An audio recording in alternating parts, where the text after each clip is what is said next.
Today's topic of discussion is Baba Saheb Ambedkar and his relationship with the transformative ideologies. Uh, Professor Mungekar was asking have you put this topic bit. It sounds a bit complicated and long. Maybe I should give my personal explanation that I have been part of the Lohia socialist movement, and much of the written literature of not the older original time of 1934, but when we joined the movement in late 60s, we used to get only Lohia Sahib speeches, and the atmosphere in the study circles of the socialist movement was created as if the idea of Indian socialism started with Lohia, and the consequence of that we see today. I say it with pain that socially after Dr. Ramnod Lohia's demise, socialist movement is progressively becoming weak and weak and weaker. So it should not happen to any of the transformative movements, leave alone transformative efforts among the most marginalized sections of our society.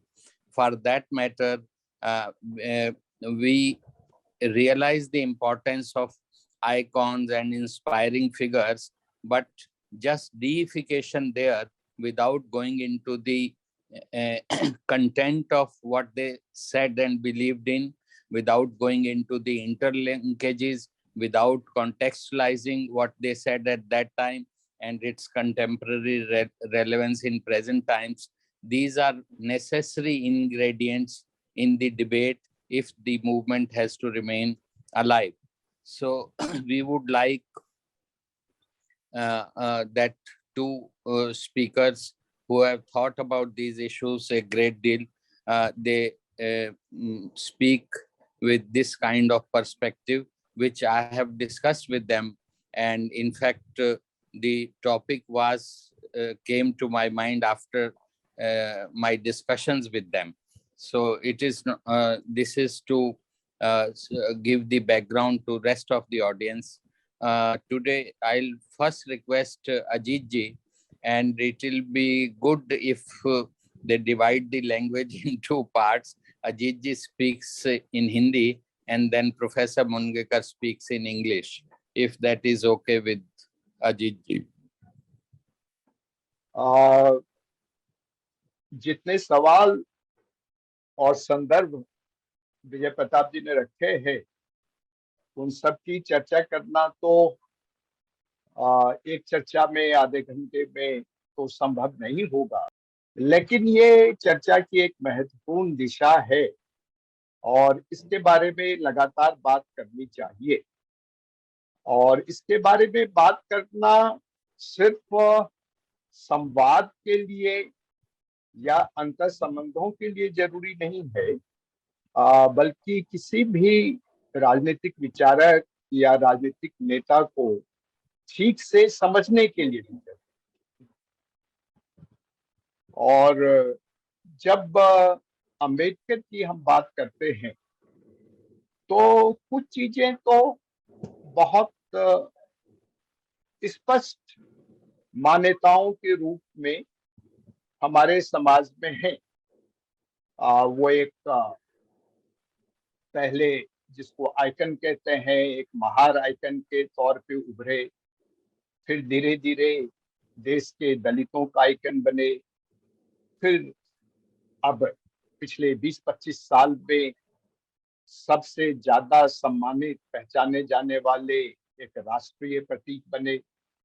और हो सकता है 10-20 साल में कम से कम पहचान पे आधारित जो विषमताएं हैं दुनिया में, उनके खिलाफ लड़ने वाले और बड़े विचारक के रूप में सारी दुनिया के पैमाने पर उनकी एक महत्वपूर्ण पहचान स्थापित हो जाए। इसके बारे में इस वक्त हमारे यहाँ कोई दुविधा नहीं है, कोई शक नहीं है। हालांकि ये स्थिति बहुत पुरानी नहीं है, इसके बारे में कभी समय होगा तो इसके बारे में भी चर्चा कर सकते हैं कि अंबेडकर का ये जो आइकोनाइजेशन है, ये जो व्यापक महत्ता है, वो किस ऐतिहासिक प्रक्रिया से स्थापित हुई। मुनगेकर हैं यहाँ पर, और उनके संगठन के, जिस संगठन में पहले वो थे कई साल पहले, उस संगठन की स्थापना में नामांतरण आंदोलन का बहुत बड़ा योगदान था। महाराष्ट्र में बाबा साहब के नाम पर एक यूनिवर्सिटी का नाम रखा गया, और इस बात को लेकर कितना बवाल हुआ, उसकी कल्पना भी आज की नहीं जा सकती। इसलिए कभी समय मिलने पर इस प्रोसेस की भी कुछ चर्चा करनी चाहिए, ऐसा मुझे लगता है। भारतीय संविधान के निर्माता के तौर पर भी उनकी प्रतिष्ठा जो है वो व्यापक है। कुछ समय पहले तक इसको लेके भी थोड़ा विवाद रहता था, 20-30 साल पहले तक, और कई लोग आसानी से ये मानने को तैयार नहीं होते थे कि बाबा साहब इंडियन कॉन्स्टिट्यूशन के निर्माता हैं। बहुत लोग उनको ड्राफ्टिंग कमेटी के चेयरमैन, इसी भूमिका तक सीमित रखना चाहते थे। लेकिन ये बात भी धीरे धीरे स्थापित हो गई, और कुछ लोगों ने तो ये भी आरोप लगाना शुरू किया, जो बाबा साहब का महत्व जो है संविधान निर्माण में, उसको ही स्थापित करता है कि संविधान तो उन्होंने सीक्रेटली लिखा, चुपचाप लिखा। कॉन्स्टिट्यूएंट असेंबली में बात तो पता नहीं क्या होती थी, वो लिख के क्या लिया। लेकिन बाबा साहब भारतीय संविधान के निर्माता हैं, इसके बारे में भी अब कोई विवाद की गुंजाइश नहीं। इसके अलावा जो पॉलिटिकल पॉलेमिक्स होता है, उसमें भी एक दो पक्षों को लेकर के उनकी पहचान है। एक गांधी विरोधी प्रखर राजनीतिक नेता और विचारक के तौर पर उनकी काफी चर्चा होती है। हालांकि ये ताज्जुब है कि वो आरएसएस के कितने बड़े विरोधी थे, सोवियत कम्युनिज्म के कितने बड़े विरोधी थे, इसके बारे में लगभग नहीं के बराबर चर्चा होती है। और आरएसएस के विरुद्ध, सोवियत कम्युनिज्म के विरुद्ध उन्होंने कितना लेखन किया, कितना काम किया, इसके बारे में लोग वाकिफ नहीं। पर गांधी के वो बहुत खिलाफ थे, गांधी के बहुत बड़े विरोधी थे। इस बात को एक आम मान्यता भारतीय समाज में, भारतीय राजनीतिक जगत में है। दूसरी उनके बारे में आम मान्यता है कि वो एंटी हिंदू थे, और वो दलित समाज को हिंदू समाज से पूरी तरह से अलग करना चाहते थे। और अब एक जमात इस देश में ऐसी है जो इस पर बहुत शक्तिशाली भी है, और वो धीरे धीरे ये प्रचार भी करने लगी है कि बाबा साहब असल में तो मुसलमान भी, और उनके कुछ उदाहरणों को लेके, कुछ लेखनों को लेकर के इस बात का बड़े पैमाने पर प्रचार होगा। तो ये कुछ पक्ष हैं बाबा साहब के जिससे हम लोग वाकिफ हैं, हिंदुस्तान वाकिफ है। लेकिन इसके अलावा जो बहुत सारे सवाल हैं जिनका विजय जी ने जिक्र किया, उनके बारे में आमतौर पर चर्चा नहीं के बराबर। उन्होंने लोहियावादी समाजवाद और लोहियावादी राजनीतिक जमात की बात की। मेरी समझ में लोहिया, अंबेडकर, गांधी, ये तीन ऐसे नेता और चिंतक हुए इस देश में जिनके अनुयायियों को ये लगता है कि ये स्वयंभू थे। मतलब किसी भी विचार परंपरा से इनका कोई खास संबंध नहीं था। विचार की शुरुआत, एक तो इनके विचार सही थे, गांधीवादियों को ऐसा लगता है, लोहियावादियों को ऐसा लगता है, अम्बेडकरवादियों को भी ऐसा लगता है। एक तो इनके विचार सही थे, दूसरा इन सारे विचारों का उद्गम इन्हीं नेताओं और चिंतकों में है। इसका कोई अन्य स्रोत नहीं है किसी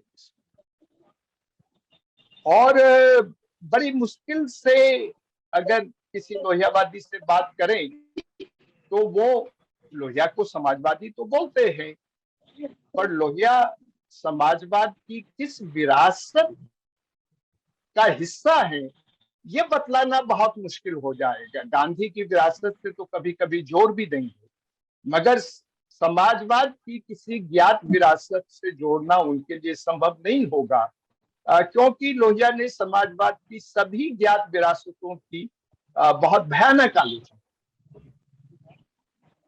इसी ढंग से गांधी कभी अपने आप को सनातनी हिंदू कहते हैं, तो उस मायने में गांधी की विचारधारा को कभी कभी ढूंढा जा सकता है, लेकिन इस स्थूल अर्थ में छोड़ दें तो गांधी की विचारधारा को भी गांधीवादी गांधीवाद से परे नहीं देख पाते, और अंबेडकर के साथ तो ऐसा है। अब ये मानव के विचार के विकास के क्रम में ये एक असंभव अवधारणा है कि उसका अपने समकालीन सामाजिक वैचारिक संदर्भ से कोई रिश्ता ना रहा हो। उस रिश्ते को कितना सचेतन तौर पे कबूल किया जाता है, कितना कबूल नहीं किया जाता है, ये अलग बात है। पर अंबेडकर के संदर्भ में उन्होंने सभी विचारों को, जहां से उन्होंने सीखा, जहां से उन्होंने प्रेरणा ली, उसको उन्होंने लगभग सब कुछ स्वीकार किया, उन्होंने उसको नकारा नहीं है। इसलिए अंबेडकर के संदर्भ में तो ये जानना बिल्कुल भी मुश्किल नहीं होना चाहिए किसी भी तरीके से। जिन शब्दों का वो बार बार इस्तेमाल करते हैं अंबेडकर, जिन मूल्यों की वो बार बार बात करते हैं, लिबर्टी की बात करते हैं, इक्वलिटी की बात करते हैं, फ्रेटर्निटी की बात करते हैं, जस्टिस की बात करते हैं, रैशनैलिटी की बात करते हैं, ये सारे के सारे विचार जो हैं, इनका स्रोत, इनका ट्रेडिशन आमतौर पे बहुत स्पष्ट है। इनलाइटनमेंट से, फ्रांस की क्रांति से, और जो अमेरिका में जब वो पढ़े वहां अपने शिक्षकों से, जिनमें खासतौर पर जॉन डेवी से, जिनके कई कोर्स उन्होंने किए, 3-4 सेमेस्टर उन्होंने उनके कोर्स वहां लिए, और बाद में भी उनकी रचनाओं के वो संपर्क में रहे। एक पूरा का पूरा विद्वानों का समूह है जो कई वर्षों से यही काम कर रहा है कि जॉन डेवी का अंबेडकर के लेखन पर, अंबेडकर के विचारों पर कितना और किस तरह का असर था। इसमें किसी ने ये साबित करने की कोशिश नहीं की है कि अंबेडकर जॉन डेवी के अनुयायी, ऐसा किसी की कोशिश नहीं, पर कितना उन्होंने उससे ग्रहण किया और कितना उनके विचारों का भारतीय संदर्भ में अपनी जरूरत के हिसाब से उन्होंने बदलाव किया, इसके बारे में बहुत फर्स्ट रेट स्कॉलरशिप है, बहुत सारी किताबें हैं, बहुत सारे लेख हैं, और उसके इम्पैक्ट को ट्रेस किया जा सकता है। न केवल ट्रेस किया जा सकता है, जो कोटेशंस उन्होंने इस्तेमाल किए हैं अपना एनिहिलेशन ऑफ कास्ट में, खास तौर पर जॉन डेवी के, उसमें भी उसको देखा जा सकता है। तो अंबेडकर के ऊपर जो दुनिया में उस समय प्रचलित विचार थे, जो प्रगतिशील विचार थे, जो मनुष्य की मुक्ति की कामना करने वाले विचार थे, न्याय हासिल करने वाले विचार थे, इन सारे विचारों का गहरा असर था। इन विचारों के वो एक बेहतरीन अध्येता थे, जिसका इस्तेमाल उन्होंने अपनी राजनीति में, अपने चिंतन में, अपने लेखन में किया है। जो अम्बेडकर का अमेरिका जाना था, अमेरिका में पढ़ना था, उसका भारतीय राजनीति में मेरी समझ में एक और खास महत्व है, क्योंकि जो 19वीं शताब्दी की विचारधाराएं थी उनका स्रोत तो यूरोप के पिछले 300-400 साल के इतिहास में था, लेकिन 19वीं सदी में वो सारी विचार परंपराएं कहीं न कहीं मोटे तौर पर उदारवाद और समाजवाद के महान विचारधाराओं के अंदर समाहित हो गए। और हिंदुस्तान में जितने बड़े नेता और चिंतक हुए उन सब पर उसका असर था और गहरा असर। गांधी जी जैसे नेता और चिंतक जो सीधे सीधे इस असर को स्वीकार नहीं करते हैं, उसका जिक्र नहीं करते हैं, उनमें भी उसका गहरा असर देखा जा सकता है। लेकिन अम्बेडकर का जो अमेरिकी अनुभव था, उसका नतीजा ये था कि वो यूरोप की उदारवाद और समाजवाद की परंपरा जिसको उन्होंने पढ़ा, लेकिन जो अमेरिका में जो डेमोक्रेसी को लेकर के एक गंभीर चिंतन था, अगर उसको हम अमेरिकन लिबरलिज्म कहें तो अमेरिकन लिबरलिज्म डेमोक्रेसी से डायरेक्टली रूबरू होता है, जैसा यूरोप का उदारवाद नहीं होता है। यूरोप का उदारवाद मुख्यतः व्यक्ति को राज सत्ता से कैसे बचाया जाए, राज सत्ता की निर्बाध सत्ता व्यक्ति की स्वतंत्रता का हरण न कर सके, ये यूरोपियन लिबरलिज्म के केंद्र में है। क्योंकि यूरोपियन लिबरलिज्म मुख्यतः जो सामंती निरंकुश राज सत्ता है उससे स्वतंत्रता हासिल करने का प्रयास, और जिसको यूरोप में फ्रेंच रिवॉल्यूशन के साथ डेमोक्रेट कहा गया, डेमोक्रेसी कहा गया, उसका मुख्य जो लोगों की सत्ता को स्थापित करना, बहुमत की सत्ता को स्थापित करना था। डेमोक्रेटिक मूवमेंट के इस पक्ष को समाजवाद ने अपना लिया और समाजवाद की दृष्टि में बहुमत का शासन होने से ही जो राज व्यवस्था की समस्याएं हैं उसका हल हो जाएगा, ऐसा मान लिया गया। तो जो डेमोक्रेसी का प्रैक्टिस है, डेमोक्रेसी के साथ जो इंगेजमेंट है, इसका गहरा चिंतन यूरोपीय उदारवाद में और यूरोपीय समाजवाद में लोकतंत्र को लेकर के सामान्यतः गंभीर चिंतन नहीं था। लोकतंत्र को एक डिरिवेटिव कैटेगरी, एक रेजिडुअल कैटेगरी के तौर पे देखा गया। या तो लिबरलिज्म का विस्तार लोकतंत्र हो जाएगा, या समाजवाद के आने से, समाजवादियों के सत्ता में आने से ही लोकतंत्र आ जाएगा। समाजवादियों ने एक समय में फ्रेंचाइज एक्सटेंशन के लिए बहुत संघर्ष किया। इस मायने में लोकतंत्र को लाने का काम यूरोप में समाजवादियों ने किया, उदारवादियों ने ये काम नहीं किया। उदारवादियों ने फ्रेंचाइज एक्सटेंशन के लिए कोई लड़ाई नहीं, ये सारी लड़ाई समाजवादियों ने लड़ी। लेकिन डेमोक्रेटिक गवर्नेंस की क्या प्रॉब्लम होगी, डेमोक्रेटिक सोसाइटी की क्या प्रॉब्लम होगी, उसके साथ कैसे जूझा जाएगा, ये सवाल समाजवादियों के लिए भी प्रमुख सवाल नहीं था, क्योंकि ये सारे सवाल कहीं न कहीं समाजवाद के क्लास मॉडल में और इकोनॉमिक मॉडल में ही समाहित थे और उसी में उसका समाधान सोचा गया। इसके बरक्स जो अमेरिकी लोकतंत्र का अनुभव था, क्योंकि वहां 1776 में रेसिज्म तो आप जानते हैं वहां आज भी है, और 1960 के दशक में मार्टिन लूथर किंग जूनियर की शहादत हुई, और न जाने कितनी शहादत हुई उस रेसिज्म के खिलाफ। लेकिन जो अमेरिका की व्हाइट पॉपुलेशन थी, कम से कम वो व्हाइट पॉपुलेशन पहले दिन से अपने आप को उसने डेमोक्रेसी के बेसिस पे कंस्टिट्यूट किया था। वन वोट के बेसिस पर उसने अपने आप को कंस्टिट्यूट किया था। तो डेमोक्रेटिक पॉलिटिक्स के जो चैलेंज है, उसका जो अमेरिका का अनुभव है, वो कई मायनों में ज्यादा पुराना है, ज्यादा गहरा है।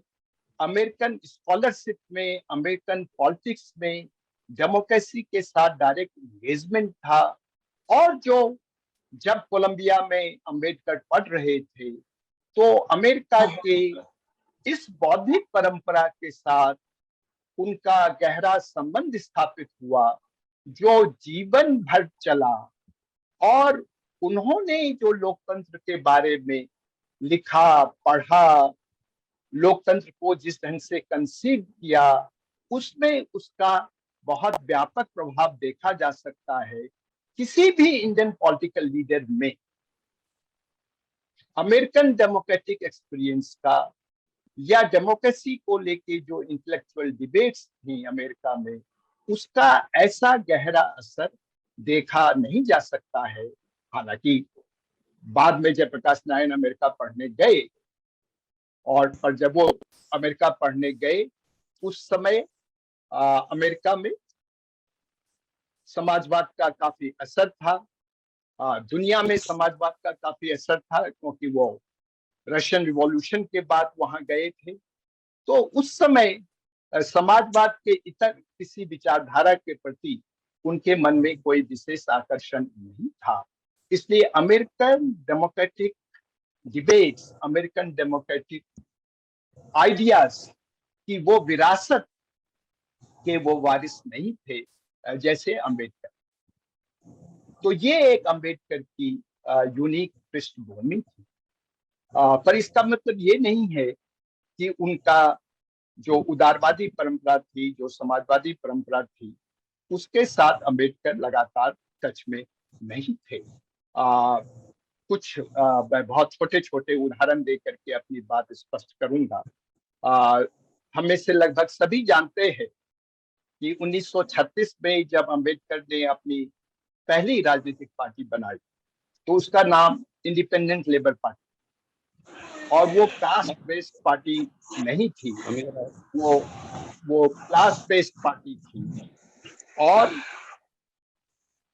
वो लगभग जो फेडरल सोसाइटी के सपोर्ट से इंग्लैंड में इसी नाम की पार्टी थी, और लगभग वही नाम अम्बेडकर ने अपनी पार्टी का रखा था, और समाजवाद इसका घोषित उद्देश्य।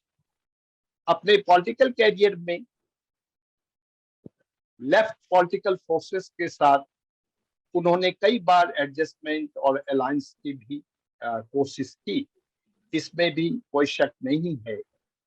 इसके ज्यादा डिटेल में अभी जाने की जरूरत नहीं है, पर हम जानते हैं 1952 में जब वो लोकसभा का चुनाव लड़े, तो वो उस ज्वाइंट पैनल के उम्मीदवार थे, जिसमें दूसरे उम्मीदवार सोशलिस्ट पार्टी के बड़े नेता अशोक मेहता थे।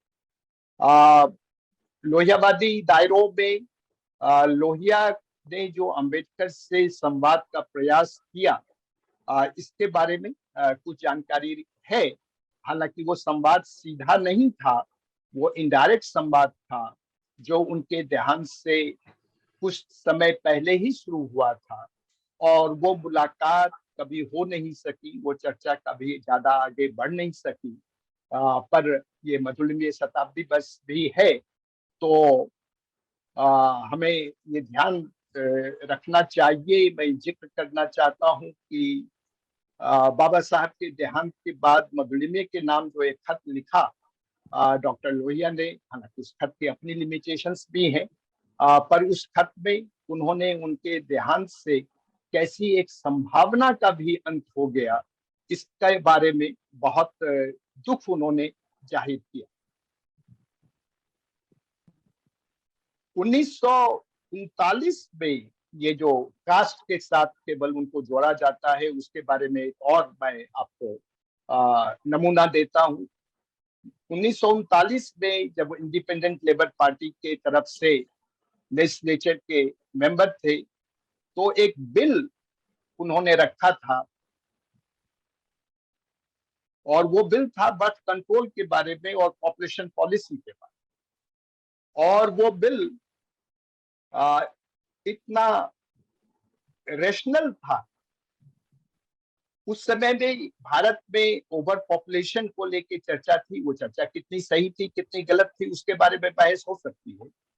आज भी वो चर्चा कितनी सही है, गलत है, इसके बारे में बहस हो सकती है। लेकिन वो किस किस ढंग से, किन किन सवालों के बारे में सोचते, देश की गरीबी दूर हो, इसके लिए एक पॉपुलेशन पॉलिसी हो, इसके बारे में उन्होंने सोचा और उन्होंने इसके बारे में बिल रखा। बाद में हिंदू कोड बिल की कहानी हम सब लोग जानते हैं। 1916 में जो उनका पहला एकेडमिक पेपर था, उसमें हिंदुस्तान में औरतों की क्या पोजीशन है, इसके बारे में उन्होंने लिखा। तो बाबा साहब का कास्ट के अलावा और दलितों के अलावा किसी भी और सवाल पर उनकी रुचि नहीं थी। अन्य विचारों के क्लोज संपर्क में वो ये नहीं थे। ये उनके लेखन, उनके जीवन से ये बात जो है, ये कहीं भी प्रदर्शित होती नहीं किसी भी स्तर पर।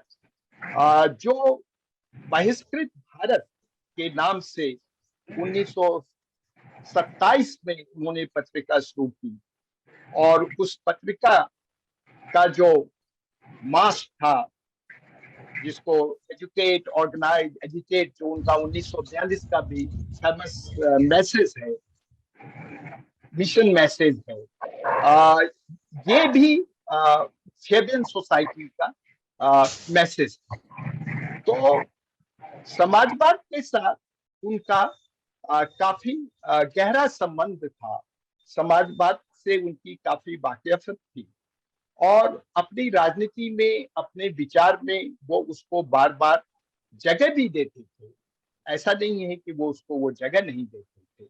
लेकिन जो सोवियत कम्युनिज्म 1917 के बाद उभरा, और उसमें जो तानाशाही की प्रवृत्ति उभरी, उससे कभी भी बाबा साहब ने कोई समझौता नहीं किया।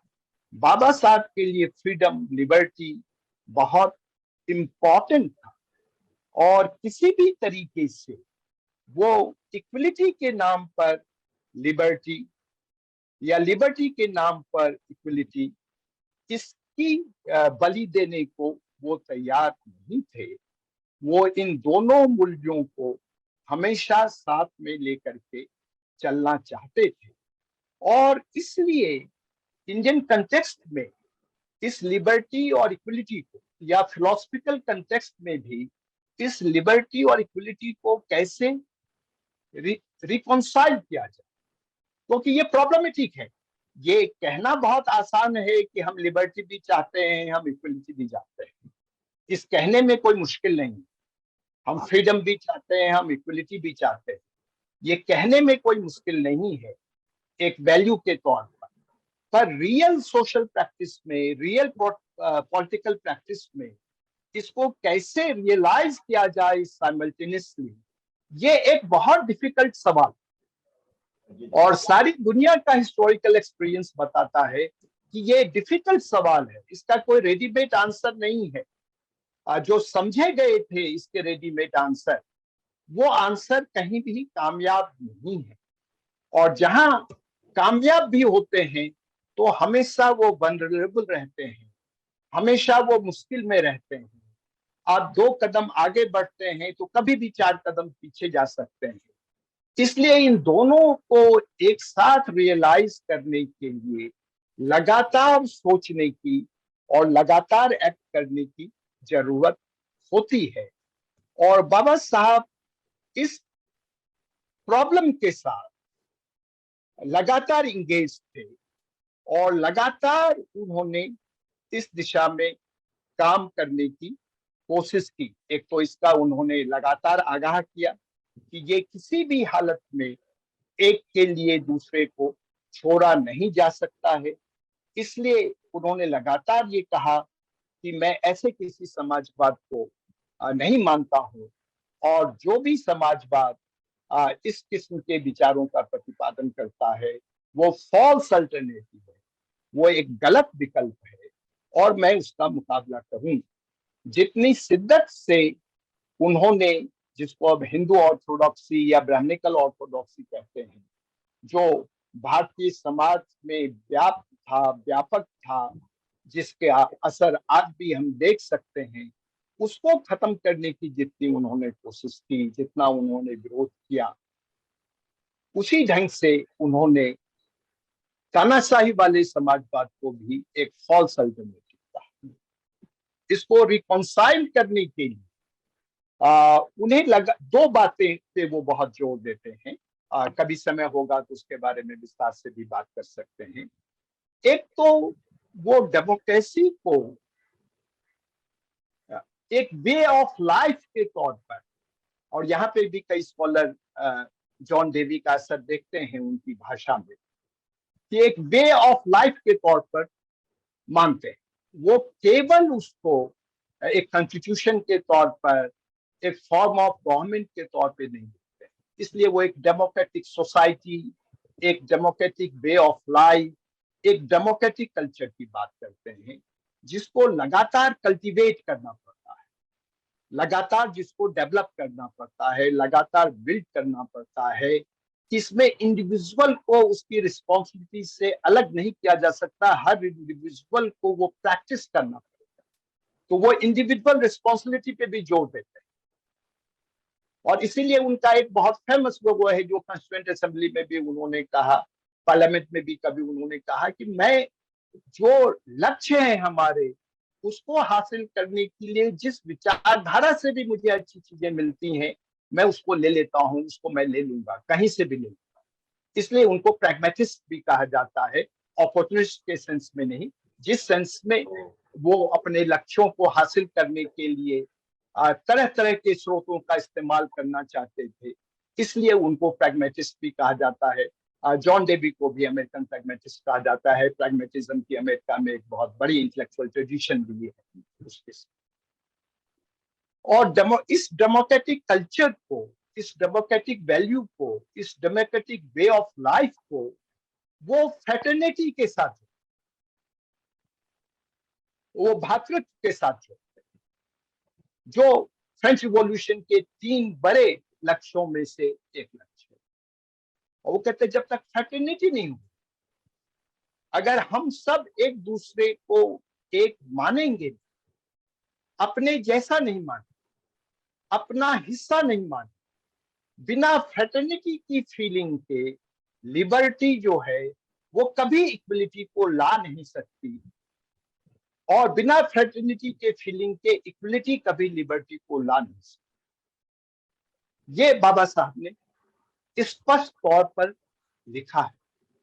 और एक स्टेज में जाके उनको लगता है इस फ्रेटर्निटी में और भी पॉजिटिव एलिमेंट होने चाहिए।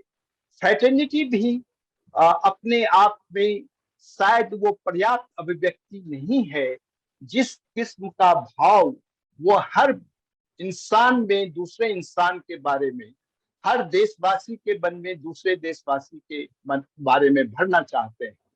इसलिए उन्होंने, जब वो बुद्धिज्म की तरफ बढ़े और फिर बुद्धिस्ट हो गए, तो उन्होंने मैत्री शब्द का, मीता, जो पाली में मीता शब्द है उसका इस्तेमाल किया है, संस्कृत में वो मैत्री है, मैत्री शब्द का इस्तेमाल किया है, जिसको वो कहते हैं कहीं वो फ्रेटर्निटी से भी कहीं बहुत सघन है।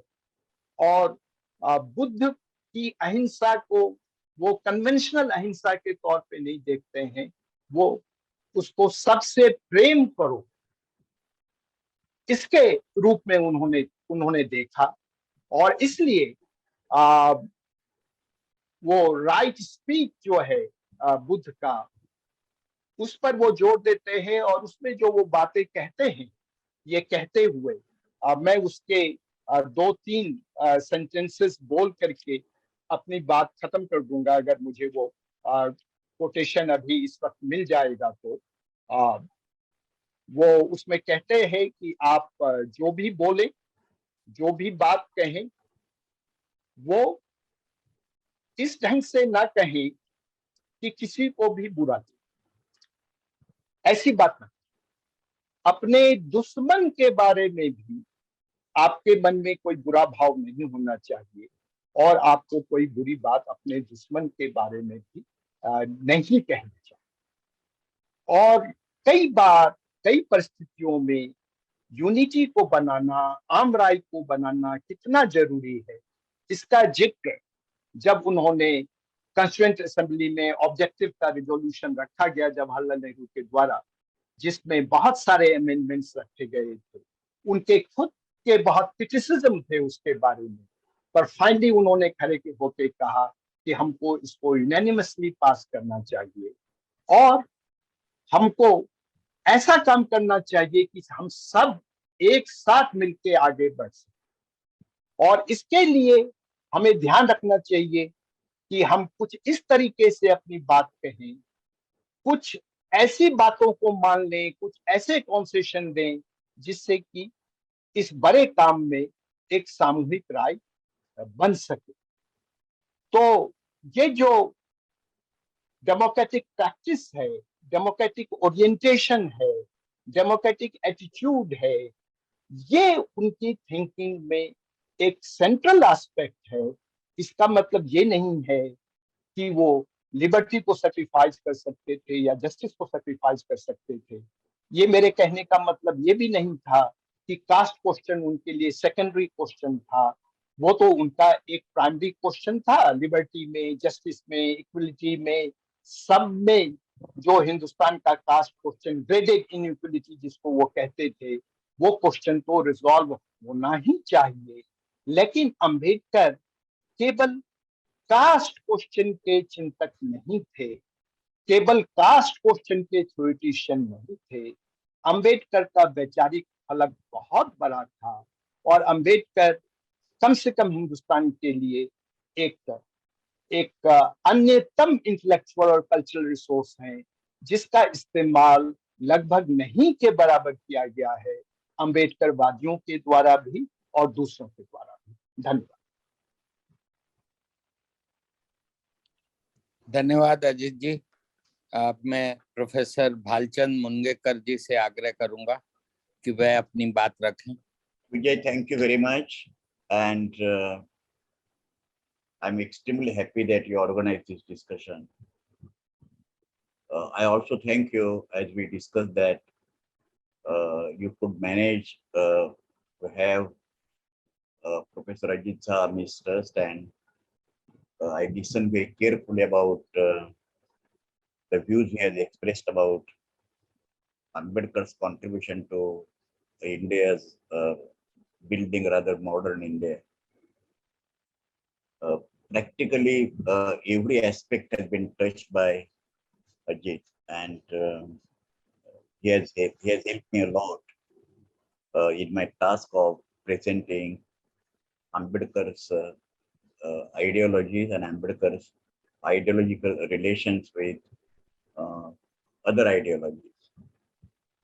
And then I think I shall be very much interested, as you mentioned, in discussion and rather interactions and clarifications amidst ourselves. It's not that myself and Ajit on one hand and rest of the people or rest of the listeners and participants on the other. When I started Ambedkar Memorial Lecture in the University of Mumbai during my tenure as Vice Chancellor, the first lecture I mentioned that Ambedkar is most misunderstood Indian political intellectual, even today. And some of the reasons And the prognosis of this misunderstanding, I'm extremely happy Ajit brought to the fore. Though he did not categorically say that Ambedkar is misunderstood, but misunderstood by his followers, misunderstood by the ruling classes, misunderstood by the sections for which he worked throughout his life. And as he said that the greatest punishment to a towering intellectual or social reformer or a political revolutionary is to dispose of his philosophy, his ideology, his thoughts by the very people for him he worked. And that is true in case of Gandhi, in case of Lenin, in case of Mao, in case of Dr. Ambedkar for that matter. So to say briefly about the next 15-20 minutes, I shall be very cryptic and not giving exhaustive presentation about Ambedkar and his approaches towards social transformation and the views of other social transformers and Ambedkar standing vis-a-vis the other ideologues and uh, other builders of society, not necessarily modern India. For example, Gandhi was considering the model of human civilization, and that is one of the problems for him because he thought about so many things, and that's why it is very difficult to pinpoint towards a particular thing. In one of the speeches on All India Radio during independence and freedom struggle, Dr. Ambedkar mentioned that the whole philosophy of my life could be expressed in three words: liberty, equality, and fraternity. And this philosophy, I must hasten to add, Ambedkar said, I have not borrowed from French Revolution of 1789, but I borrowed from the Buddha, my master. It needs to be understood that though Ambedkar formally converted to Buddhism in 1956, along with his followers, more than 4 lakhs or so, and perhaps after Emperor Ashoka's conversion to Buddhism or embracing Buddhism, Ambedkar's conversion could be considered as the greatest mass conversion in the history of human civilization. Because people converted at the individual level, few persons in a group way, but mass conversion in 1956, when literacy rate among scheduled caste and particularly Mahar community, which embraced Buddhism in Maharashtra, literacy rate was just 9.5%. And they converted along with Dr. Ambedkar, following that he has been the pathfinder. Now, liberty, equality, fraternity, and justice to be further elaborated in practical, operational dynamics in the society under say 4 or 5 aspects. One is he was definitely foremost destroyer of the caste system and the untouchability. They said nothing in India will emerge which will be productive and fruitless, which will be helping the country to march forward unless the caste is destroyed. Let us remember that Ambedkar gave the title to his book and the lecture that he was to deliver in 1936, which Ajit mentioned. It was annihilation of caste. Means Ambedkar removed all potential possibilities of reforming caste. Hindu system could be reformed, but caste must be annihilated. And to the best of my knowledge, annihilation of caste, annihilation is the term with reference to abolition of the caste is used in the sociological discourse and discourse of political sociology only by Dr. Ambedkar. Because there was no compromise. Caste system cannot be reformed. The things which cannot be reformed and which is basically anti-social, anti-moral, uh, anti-corporate life, anti-unity, anti-social integration has no place. And probably Ambedkar was the only social scientist who said that caste is most unscientific. Unfortunately, the present day sociologists in India, some of them my close friends and noted social anthropologists, they don't accept Ambedkar as a sociologist only because Ambedkar did not have a PhD in sociology and anthropology, and Ambedkar did not have degree in sociology. It is travesty of wisdom because I don't want to mention the names of the sociologists, but Ambedkar's annihilation of caste would surpass all sociological treatises in the Indian sociologists have written. And other book that he has written, who were the Shudras or untouchables, who were they, and how they became the fourth Varna in the Indo-Aryan society, or the castes in India, their mechanism, genesis, and development. The first paper he wrote in 1916 and presented before the Anthropological Society in the Columbia University. Not a single sociologist or political scientist has studied caste from so many different perspectives in absolutely exhaustive manner. Now we don't want to go because that is not the only topic as Ajit rightly mentioned. Ambedkar gave primary importance and primary, he spent his entire energy for the annihilation of caste because that was the uh, main enemy of the society. He was arguing again and again, unlike any sociologist or political leader in the country, that caste abolition is not the problem of the scheduled caste or the Dalits or the untouchables. It was a national problem. As for example, we are talking about women's liberation. It is absolutely foolish to say that it is task of only women. Granting equal opportunity to women or enabling them to get equal opportunity, equal status along with men, being that men in no way superior to women is the collective responsibility of the society and not only for women. For example, racial discrimination in USA and in some of the countries of Europe. Abolition of racial discrimination is not the responsibility of the blacks. If your society has to be human, civilized, culture, based on certain egalitarian values, then the responsibility of abolition of the racial discrimination is the national responsibility. That, that's why Ambedkar diverted and emphasized abolition of caste, annihilation of caste, abolition of untouchability, because these systems uh, degraded the victims to that extent because they were not considered even as human beings. But then if we see Ambedkar's entire public life, or even before public life, let us say, his studies in USA and England, both the Ambedkar was staunch nationalist. The topic that he selected for his PhD thesis, evolution of provincial finance in British India. Today, entire basis of your central traditions in the Indian Constitution is largely based on what Ambedkar has written in 1918 and 19 Evolution of Finance of British India.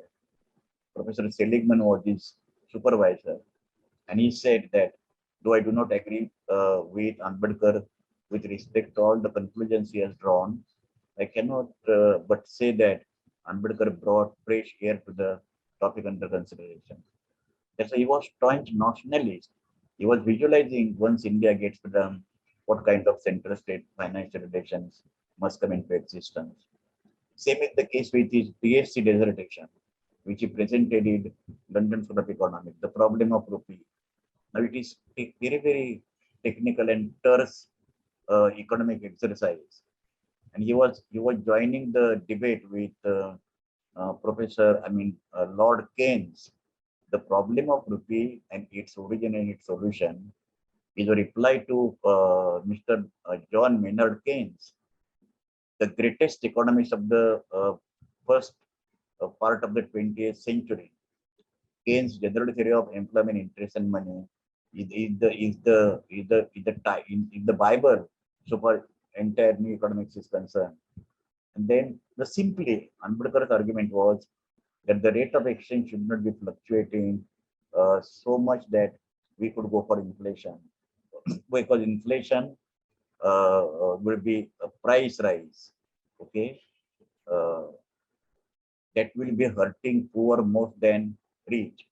That's why his concern throughout his life, not only after he joined the public life, it was uh, always the consideration of the interest of the Indian people, the poor people in particular. That's a staunch nationalist. Then he was basically a believer of, as Ajit mentioned, that parliamentary democracy. Uh, he has delivered a lecture in Berkeley School of Political Economy for Berkeley Institute of Politics and Economics, that federation versus freedom. Initially, he was inclined towards accepting a unitary form of government. The memorandum which is submitted to the Constituent Assembly begins with United States of India. And there were several reasons that why he was, I don't want to go into the political economy of federal government versus the unitary government. But the question is, he basically wanted parliamentary democracy firmly and not the presidential democracy. And when he was invited to join the Constituent Assembly after he lost the seat after partition, and again he was appointed as the chairman of the drafting committee of the Constitution. He spent his entire intellectual energy, as we know that the entire Constituent Assembly after partition and Muslim League resigned, of course, naturally, with 72 members of the Constituent Assembly. The entire Constituent Assembly was dominated by the Congress Party. Congress Party was dominated by the landlords and the rich and the capitalists. Under those conditions, it was very difficult to have better constitution than what it is produced. And all of you know that when any article of the Constitution was first brought to the Constituent Assembly for debate, first it was discussed in the Congress forum, because Patel was so dominating a personality. Out of 11 subcommittees, Patel was chairman of as good as many as 4 or 5 committees, including the committee to safeguard the interest of the minorities. But then the question was that Ambedkar seized the opportunity, and despite the fact that the most of the articles and provisions they emanated from Nehru's objective resolution that he presented to the Constituent Assembly on 9th December 1946, largely whatever Nehru said in the objective resolution, it became largely the Constitution. And Dr. Ambedkar once said, what is to be written in the Constitution? 60% of the Constitution is the reproduction of Government of India in 1935, and Ambedkar was absolutely right. Ambedkar never claimed that he alone drafted the Constitution. So people like Arun Shauri wrongly and cunningly tried to deprive Ambedkar of legitimate legacy of Ambedkar so for the production of the Indian Constitution is concerned. But the question is, he was committed to parliamentary democracy, and he would not sacrifice individual liberty for anything whatsoever. But he immediately argued that liberty without equality is meaningless, equality without liberty is unproductive, and without fraternity, both liberty and equality, they are useless. Because he constantly brought caste dimension to the Indian political discourse. Let me come to Gandhi thereafter, because there is misunderstanding about Ambedkar-Gandhi relationship. Gandhians don't accept that because they don't know that. Ambedkar's followers understand that in absolutely misguided perspective, and socialists in India, they have confused themselves about Ambedkar-Gandhi relationship, because it is the objective analytics put into perspective, then we understand where what exactly was the debate between Gandhi and Ambedkar and Gandhi's contribution to the problem solving of the caste and caste rather. Now the question is, he was in favor of the parliamentary democracy. He brought election commission. It was Ambedkar's suggestion that in order to have fair elections, which is the heart of the parliamentary democracy, there should be independent national election commission. The same view, Patel agreed to that. Okay. Third point is, in a broader perspective, Ambedkar was social democrat because though Ambedkar wanted what is called state socialism, the manifesto that is called minority, the states and minorities, Ambedkar wanted absolutely he wanted democratic socialism. When Nehru presented his objective resolution on 9th December, 13th December, Ambedkar spoke in the Constituent Assembly. When Rajendra Prasad, chairman or the president of the Constituent Assembly, declared Ambedkar's name, Ambedkar was surprised. He said that my term would not come so early, but since you have mentioned, I will speak. The first sentence was, as the objective resolutions has come from the proclaimed socialist, and there is no mention to the economic structure of the society and what kind of socialism and what kind of economic structure that will bring. And he was harsh critic of Nehru. But at one point of time, even Ambedkar didn't want economic structure to be specified in the constitution. But that is the subject matter of detailed analysis how Ambedkar fluctuated on some of the issues in course of his political discourse. Ambedkar wanted land to be nationalized and there should be collective farming. Now, again, let us remember that Ambedkar was totally against totalitarian communist regime of Soviet Union. To the extent that Ambedkar did not clearly mention the distinction between communism and Marxism. There is no systematic treatise that Ambedkar has written of as critic of Marxism. But then he was deadly opposed to communism as a totalitarian system, even the transitory phase of the dictatorship of the proletariat, because he was sure when dictatorship comes in a society that will not be possible to remove. But then I have not read anywhere in the entire political discourse, right from Nehru, Gandhi, of course, was not concerned with, including socialists like, say, Narendra Dev, JP, Lohia, till Madhulime. Why Ambedkar was against dictatorship of the proletariat? Ambedkar was against dictatorship of proletariat because in India, it would not be dictatorship of the proletariat, it will be dictatorship of the Brahmin community. It will be dictator of Brahminism. And that was the anathema of Dr. Ambedkar's any social discourse. Because he was, as people were saying that some people mention even today Ambedkar was anti-Hindu. I shall come to that immediately. But he was wanting land to be nationalized. He wanted landlords, tenants, agricultural labor should be, agricultural labor distinction should be abolished. And the collective farm as it was. If on one hand, Ambedkar was against totalitarian economic planning, okay, he was largely in favor of mixed economy. And at the substance, you cannot distinguish between, except the demand for land nationalization, you cannot find any substantial difference between what is the economic structure that Nehru pronounced and implemented in the pretext of mixed economy. That's what Ambedkar wanted. Ambedkar wanted, now you know land nationalization, how it is difficult because much before Soviet Union collapsed in 1984, what is called land collective farms disintegrated in the entire Europe, Hungary, Poland, Czechoslovakia, Romania, and many other countries, including Yugoslavia.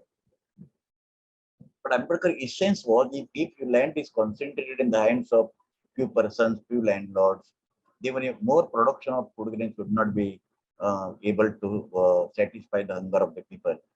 That's why the perspective with which Ambedkar suggested land nationalization was absolutely valid. But then, when in the 50s we went for land reforms, that also Nehru find found very difficult to go for land reforms.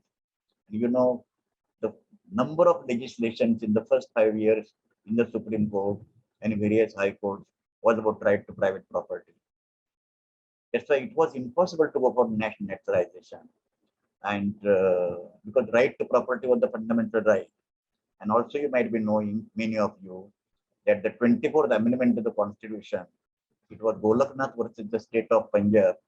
It was with regard to what is called right to property. And in that context, Barrister Nathpai was supposed to present the bill to the parliament, that parliament is supreme and it can pass any kind of legislation, to which obviously later on Majulini was totally opposed. But we will surprised to know even Ambedkar was once upon a time entertaining the idea that parliament is supreme and it has surpassed the judiciary. And he said categorically that every generation requires new constitution, and that's why we should not tie the future generation to one constitution. In fact, every parliament should be considered as constituent assembly. That was one of the views that Ambedkar put forth. That's why abolition of caste and untouchability, then parliamentary democracy, democratic socialism. Ambedkar wanted everything to be through the peaceful means. You know how he defined democracy? He was so much concerned with non-violence. Non-violence is not the discovery of Mohandas Karamchand Gandhi. Non-violence essentially in the world history has emanated from the Buddha's philosophy.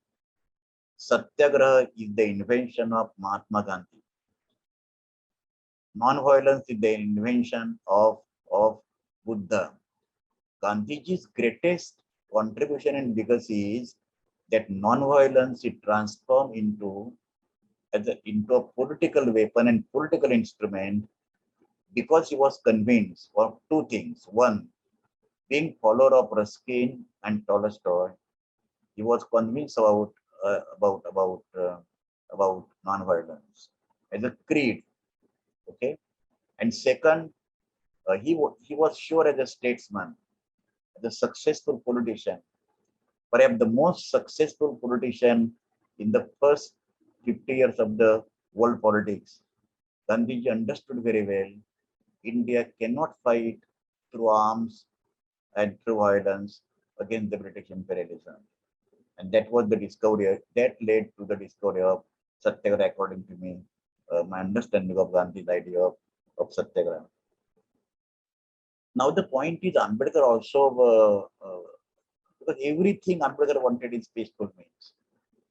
He was genuinely a Western product like Nehru. As Ajit rightly mentioned, Ambedkar was tremendously influenced by Professor John Dewey.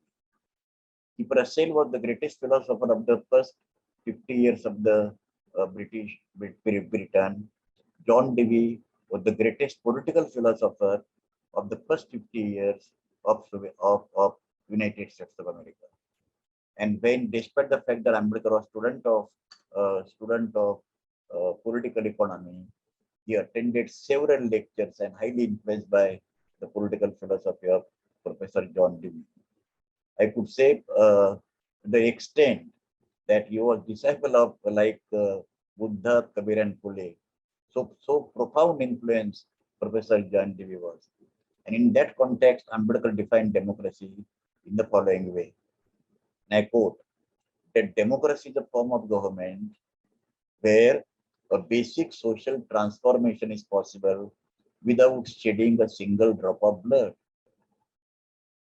This explains that why Ambedkar was against communism, why Ambedkar was against dictatorship of the proletariat, why Ambedkar that wanted democracy, he wanted as a moral value, as a moral discourse, as a way of life. But if we have any system other than democracy, then an adult franchise for that matter, you know, the Constituent Assembly debates, they are just replete with opposition to. Even the Constituent Assembly members were not appointed or elected through open and universal adult franchise.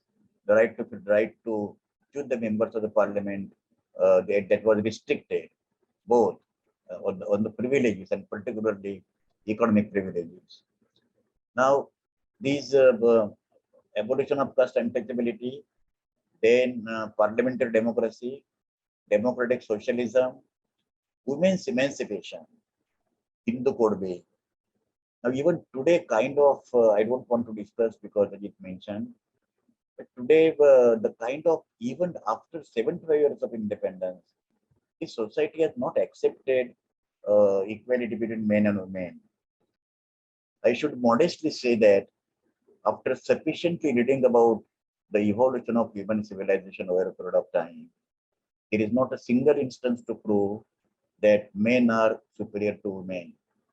If at all, it could be shown through several instances, intellectually, rationally, so far dynamics of management is concerned, women are more superior to men.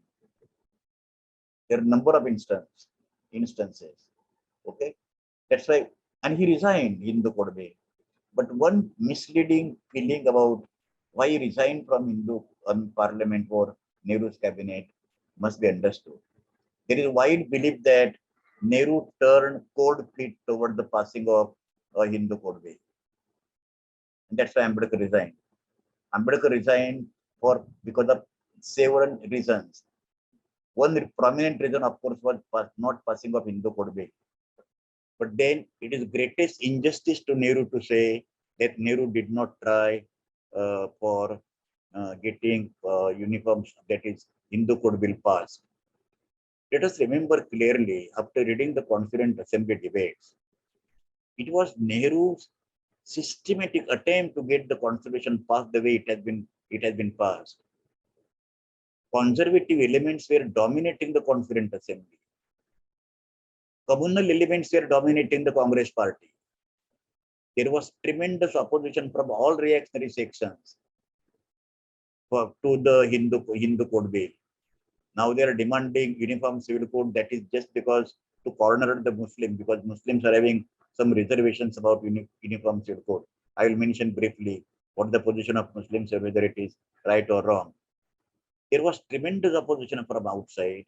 There was tremendous opposition from Patel. Rajendra Prasad said that the bill is passed, I will not sign. I will not give assent as as the President of India. To that extent. And then what are the alternative before Jawaharlal Nehru? He could not resign from the cabinet and wander like socialist and social activists with carrying the shoulder bags on Delhi street. He was a statesman. All the people, particularly critics of Nehru, that Nehru was a hypocrite and he did not understand the dynamic. It is absolutely wrong. Suppose, for example, if Nehru would have resigned, like Ambedkar, what would have happened to the Indian democracy and Indian parliament? Despite the fact that whatever attempts he did, and we largely succeeded in his attempt, I'm talking about those who are criticizing Nehru to nail every day, following leadership of Dr. Ram Manohar Lohia. That is, he was a statesman. What were the conditions in 1951? India, economy, policy, polity, communalism, partition, literacy, capital formation, investment, global financial relations, Cold War. It is India was fortunate, okay, that to have Nehru as the first prime minister. Had Modi would have been first prime minister of India, then what would have happened? For anybody Golwalkar's follower? That's what the question is. It is not true that Nehru did not make attempt. He could not get it, and that happened many times. Okay.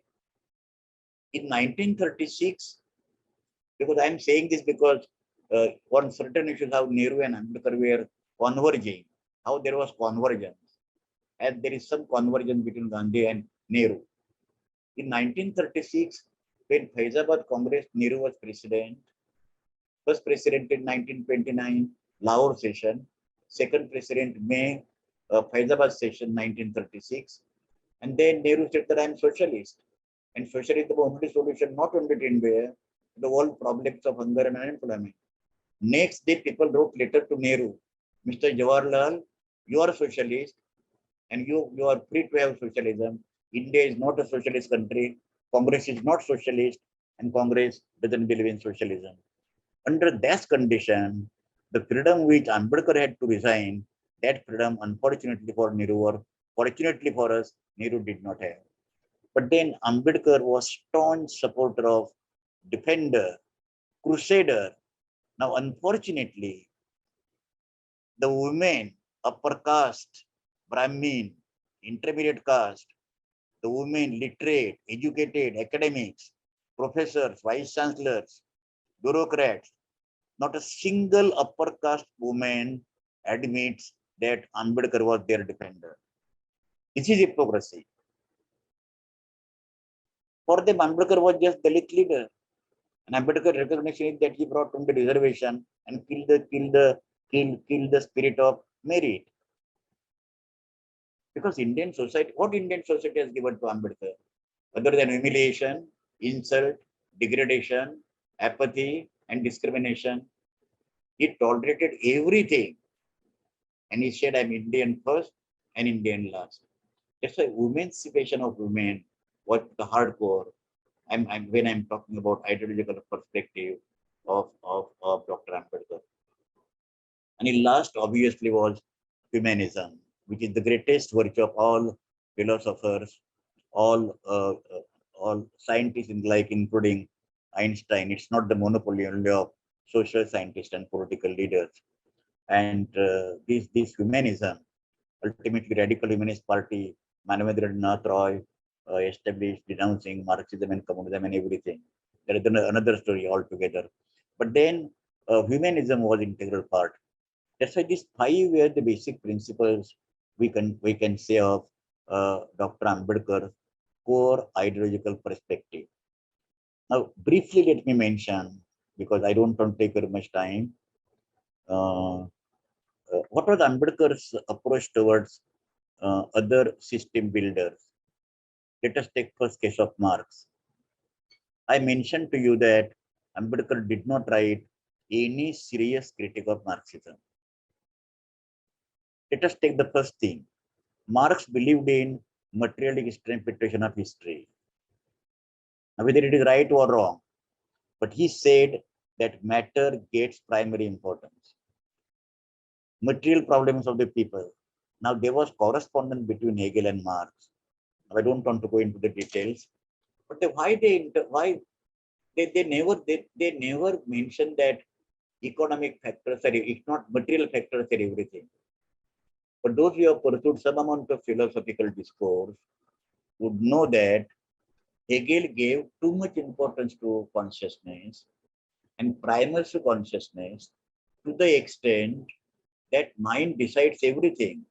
Under those conditions, in order to reduce the importance of consciousness and superimposing it on the matter and material conditions, which were absolutely abnormal and exploitative for the working classes, then bringing to the fore the worsening material conditions of the working class, Marx and Engels had no perspective. I mean, there was no alternative. Now, materialist interpretation of history does not mean that material conditions determine. I remember to have read Terrell Carver's Marx social theory. It is very difficult to find out in Marxian literature that material conditions determine the character of the social system. Marx's argument was, I think I'm open for correction for everything that what I'm saying. The social structure corresponds to the economic structure. It is difference between economic structure determines social structure, and social structure corresponds to the economic structure or material conditions of the society. And then there is no reason to believe that materialistic interpretation is absolutely totally scientific. Because then if we find the straight like jacket journey of human civilization from primitive communism, then feudalism, then capitalism, socialism, and communism likewise. Then why India today in the boiling conditions of exploitation, workers are influenced by Hindutva? Because that is also an important point. And unfortunately, Marxists forgot that. Marx clearly mentioned it's not only material conditions, It is not only production relations, but he further said any idea when is accepted by the masses, it becomes a material force. Now, Hindutva in Marxian says, and as I understood Marx, Hindutva is not superstructure. Hindutva is not confined only to consciousness. Because when 40% people of the Indian population were voters, vote for Modi government in 1919, then the consciousness of Hindutva becomes a material force to be reckoned with. And it is not only the amount of the consciousness. That's why Ambedkar was not very sympathetic to, absolutely, he was against communism because there is no freedom, there is no liberty. And slowly he said that Buddha and Marx said the same thing: exploitation-free society, dukkha-free society. There is a way out. Marx said revolution. There is a way out. Buddha said Nibbana. Buddha said non-violence. Marx said violence. I find it difficult to accept. After reading sufficient literature of Marx, modestly let me submit, nowhere Marx has prescribed violence as a deliberate weapon to be used by the revolutionary. In fact, Marx did not write how to carry out revolution.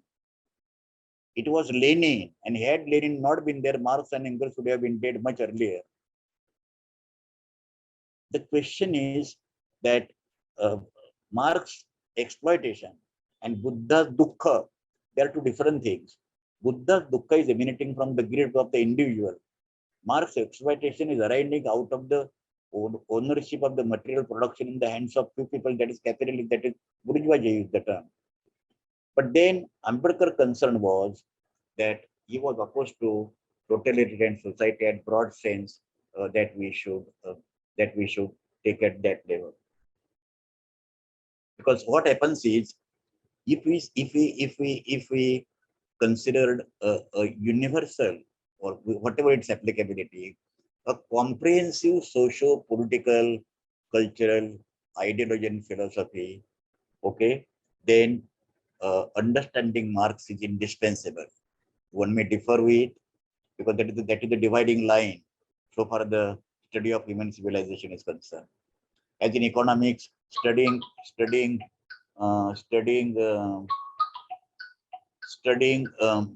Keynes is the dividing line in economic literature, okay, or Russell for that matter, is dividing line in philosophy, or science, Einstein, for example, physics. Similarly, it is indispensable. Understanding and then rejecting or accepting depending upon. But in the Indian tradition is such that people have systematically much lesser attempt has been made. Okay, we cannot say it's to be disproved. And what is to be disproved? Okay. Now, about Gandhi, let me tell you very frankly. Being a Gandhian to some extent, Ambedkar to the larger extent, myself, but partly being Gandhian, and with all regards for what Gandhiji has done for the nation, for the human civilization, for the moral founding of the social system, okay, following Einstein as such a great man walked on the earth, future generation will not believe. Gandhiji did not have a single answer to a question that Ambedkar has raised in political discourse. For example, Gandhiji did not write seriously about caste system at all. He said in Harijan, I do not know the origin of caste system and I don't want to know. He said that Bihar there is earthquake because there is sin of untouchability. Now, Gandhiji wanted a self-sufficient village. Gandhiji was having skeptical views about modern industry and modern machinery. Gandhiji wanted primacy of Hindi or Hindustani. Now, Gandhiji wanted Varna system without distinction. He said that my Varna system is not what Varna system is prescribed by Krishna in Gita. I don't believe in that. But there is Varna system as relevant because we have to abolish the distinction in the Varna system. Gandhi's autobiography begins with, I am Baniya by caste. Now the question is that how Ambedkar could reconcile with Gandhi?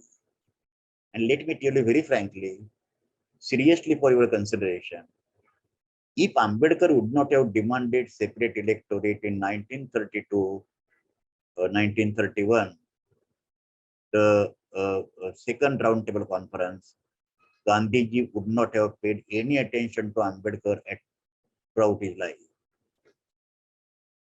Gandhiji started, or rather was compelled to pay attention to Ambedkar only because after Jinnah, Ambedkar wanted separate electorate, and that was challenged to Gandhi's political leadership. Now the question is, 1927 Mahad Satyagraha was Ambedkar carried out. Gandhi did not participate. In 1933-1930, there was Nashik Temple Satyagraha. Gandhiji was at the helm of the affair. He did not say anything. There was Vaikam Satyagraha. Okay, Gandhiji did not say anything about it. 1932, there was Parvati Satyagraha, Temple Satyagraha. Gandhiji did not support it outside. In fact, he was trying to bring the settlement about it. Now, Gandhiji also wanted that not, Gandhiji said untouchability is a sin. He did not say caste system is a sin. Untouchability is a sin. Okay. Now, this does not mean that Gandhiji was supporter of caste system. But with Gandhi and no, we have to have Vijay, we have to have separate discussion on Gandhian model of development. What is Gandhian economics? What is Gandhian politics? Because that is integral system. You can't accept Gandhi in one or two aspects and reject. I still believe that Gandhi created a moral system at a broader level. Okay, at a broader level, that the greatest legacy of the human civilization Gandhiji has made. But with Ambedkar's struggle, substantial amount of literature is written in Western countries, not in India. Okay, Indian people have not pursued rigorously Gandhi-Ambedkar conflict. Okay, but the question is, Ambedkar. See, for example, we say that Ambedkar was right in Ambedkar perspective, Gandhiji was right in Gandhiji's perspective. How you can compare two ideologues with their different perspective as criteria? You cannot. We have to have the same denominator. Now the question there is Ambedkar greatness. And what is that greatness? On 20th September 1930, Pune, what is that, 32, Gandhiji fasted unto death in order to reject the demand for separate electorate. 24th September 1932, Ambedkar wrote letter to P.N. Rajbhoj. And what he said, Mr. Rajbhoj, my differences with Gandhi notwithstanding, we have to admit the fact that Gandhi is the first political leader in India who brought the issue of untouchability to the national level. Yes, Ambedkar-Gandhi conflict was basically ideological. And it is a good thing that Ambedkar did not join like Jagjivan Ram Congress party. He would have been minister, he would have been president of India, but Ambedkar would not have been what Ambedkar is today. As Ajit mentioned, that he has become world icon, not only Indian, whatever Indian Brahmins and other people may talk about Ambedkar. He has become world icon, not today Gandhi or Nehru. Today world icon as a symbol against discrimination, symbol against injustice. Okay, is Dr. Bhimrao Ramji Ambedkar. When United Nations makes 14th April as the day of equality, Samta Divas, your Bharat Ratna and all other things, they are not comparable. The entire human civilization United Nations represents, and Ambedkar's birthday is considered as day of equality. I mean, that one issue is that one fact is enough to prove how Ambedkar was great. That's why Ambedkar Gandhi conflict needs to be understood in much broader perspective and to have courage to say it is in this respect Ambedkar was right, Ambedkar is wrong and Gandhi is right and Gandhi is wrong. Okay, there cannot be a middle way. Ambedkar also was right and Gandhi also was right. It is just like Modi also is right and denomination or demonetization right and certain types he is wrong. Now Nehru, I think both of them they were Western products. Both of them they were plebeians. Both of them were social democrats largely. Okay, Nehru was socialist intellectual before 1936. As power came nearby, Nehru had to amend his position because Patel, Rajendra Prasad would not have allowed him to become. And had Gandhi not been there, Nehru could not have become the prime minister. There was categorical discussion with Patel that Nehru is the need of the hour. Okay, and that's why Patel compromised that with the home portfolio and deputy prime minister. There were communication gap between. There were ideological differences, serious ideological difference between Nehru and Patel. Similarly, Ambedkar and Nehru, they converge on many issues. And then at the subtle level, I find, which I discuss in Rajiv Gandhi Foundation, and when Dr. Manmohan Singh was present at that time, he was not finance minister. Atal Bihari Vajpayee government was there, and Dr. Manmohan Singh was only Rajya Sabha member. And I made a statement that Nehru sometimes made injustice to Ambedkar for two reasons. Ambedkar wanted Ministry of Planning was finance portfolio. No other person in Nehru's cabinet was as competent economist as Ambedkar was. Nehru did not give. In 1952 election, which Ajit mentioned, they allowed Kajrolkar, Ambedkar's private secretary, to contest Lok Sabha election and defeated Ambedkar. He contested again by-election from Bandara, Vidarbha region. Again, Nehru was defeated. Why Congress and Nehru said that Ambedkar could be elected unopposed? As Nehru was indispensable in the parliament, so was the case with Ambedkar. Some of the things which Ambedkar did not agree from the Congress party, those also Ambedkar defended in the Constituent Assembly, because Constitution was to be getting passed. Now the question is, there is the other side. When Ambedkar made electoral pact with Ashok Mehta's Praja Socialist Party at that time, and Ambedkar vehemently opposed Congress, that Congress is Brahmin Baniya party, then without becoming unfair to the Congress party, this Ambedkar's position was clear that he was totally anti-Congress, as Nehru was Lohia was anti-Congress. Okay, at a certain level, and he stick to that, and he made that ideology. Unfortunately, he died much earlier. Otherwise, I don't know whether he would have corrected his position. But Madhulime came to that position later, that unless there is alternative political party to Congress, Congress should not die. Now, I don't know what Congress is doing right now. But the question is that Ambedkar's position against Congress was so vehemently opposed. It will be injustice to Nehru to say that Ambedkar should have been elected unopposed. Okay. Then the last thing is, but both of them believed in mixed economy. Both of them were secular to the core. Both of them parliamentary democracy. Both of them mixed economy. Both of them scientific temperament. Both of them understood Buddha. After Ambedkar, to the best of my knowledge, Nehru is the only political leader and intellectual who understood Buddhist legacy very well. I remember first I visited Tinmurti in 1967 when I was working at Reserve Bank of India. In Nehru's bedroom, there was only one small statue of Buddha. And extensively, Nehru has written Discovery of India, his autobiography, and glimpses of world history. The last is Dr. Ram Manohar Lohia. Now, as I carry forward the legacy of Gandhi, Ambedkar, that Marx, so also in the case of Dr. Ram Manohar Lohia. Lohia raised certain important issues in the Indian politics. But let me tell all Lohia is even today, which question Lohia raised in India's political discourse that Ambedkar did not raise. We are saying Lohia brought the issue of Jati Niti. What Ambedkar did then? Entire 36 like Ambedkar wanted annihilation of caste. Lohia ने महिलाओं का issue पृष्ठभाग पर लाया.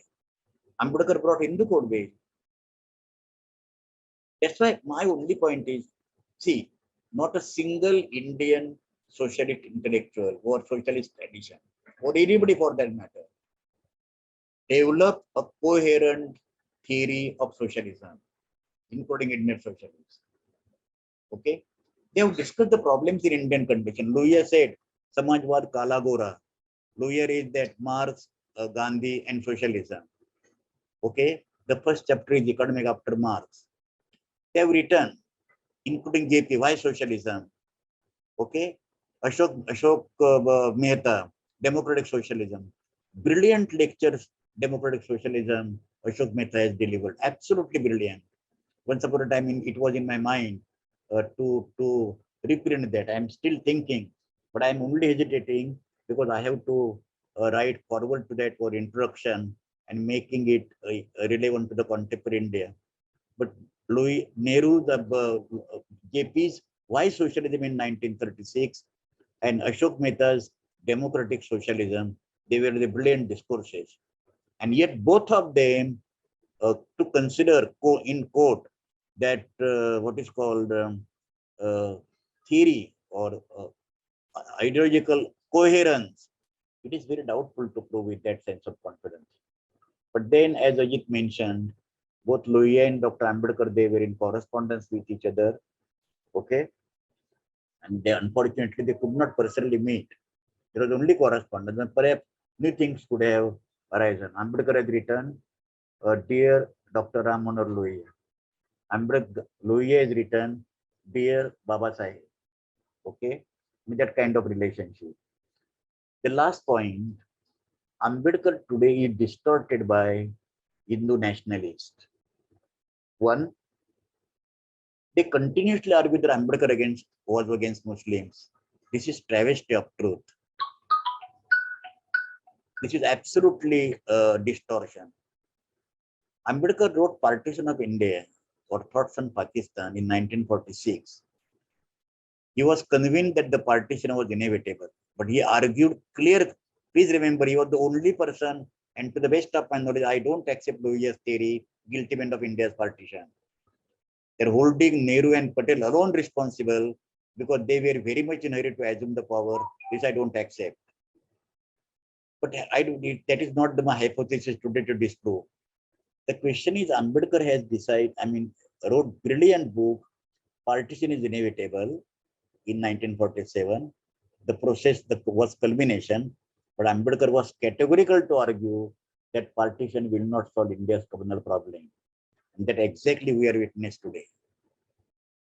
RSS people, they are wanting, if Muslim demanded partition, they should leave India. They forget the fact, or rather misunderstand the fact, or deliberately propagate the fact, why remaining Muslims will go out of India. The Muslims of Punjab, Muslim of East Bengal, Muslim of North Frontier province, Muslims of the eastern part of UP and Bihar, who were demanding Pakistan under the influence of the Muslim League, they have gone to Pakistan. Why Muslims in Kerala, Muslim in Madhya Pradesh, Muslim in Orissa, Muslims in Kerala, Muslims in Gujarat, Muslim in Maharashtra, why they should go to Pakistan? Second point, Pakistan is independent sovereign nation. If Raj Thakre doesn't allow Bihari people to come to Mumbai, how Pakistan will accept Indian people, Muslims? And third, who are Hindus to say that Muslims should give? Is it the personal property of the Hindu? These are the questions in the context of Ambedkar has used the term Hindu imperialism. That's Ambedkar absolutely was clear that partition was inevitable. There is not a single instance to suggest that Ambedkar was, in fact, was champion of the rights of minorities. He never agreed with Jinnah. In fact, Gandhiji made compromise in the second roundtable conference with Jinnah to get his support to reject Ambedkar's demand for separate electorate. Ambedkar has clearly written the 14 demands that Muslim League put forward in the second roundtable conference Gandhiji accepted in toto and saw that the Muslim League opposed the demand for separate electorate. And Ambedkar's question was very simple. And what was the answer with Gandhi? If you consider Mr. Gandhi that untouchables are part of the Hindu society, then they should get all the rights on par with the Hindus. It was absolutely logical, rational demand that Ambedkar was making. That's so far Lohia is concerned. It was greatness of, I mean, why we missed one part of Ambedkar, that despite the fact that he was against Congress, when Congress renominated him into the Constituent Assembly, he accepted and he made that golden opportunity. All these people, Nehru, Patel, Gandhi, all of them, Lohia, they were opposed to communalism tooth and nail. They were opposed to the idea of Hindu Rashtra, and so was the case with Ambedkar. That's when we are thinking about the political discourse and the ideological perspective for social transformation. We have to selectively take different aspects from these ideological perspectives and combine and make a logical, somewhat coherent. In social science, there is nothing coherent so far political discourse is concerned. But that would definitely provide a guide and to complete.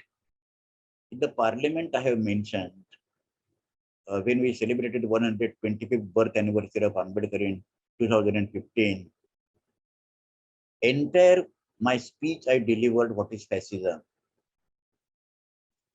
And I am convinced, not today, but after 2014, and now, of course, my hypothesis is vindicated.